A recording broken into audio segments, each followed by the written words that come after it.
To make a wooden fishing lure. Get a template that matches the type of lure you want to make. Pick a strong, lightweight carving wood, such as balsa, cedar, or pine.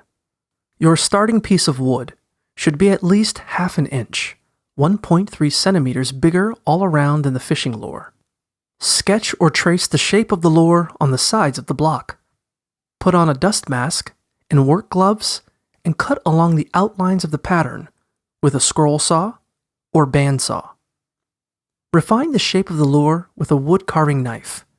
Sand it down with 80 grit sandpaper, then 120 grit sandpaper. Drill narrow pilot holes for the leader and the hooks. Wipe off the wood dust with a tack cloth and dip your lure in clear sealer.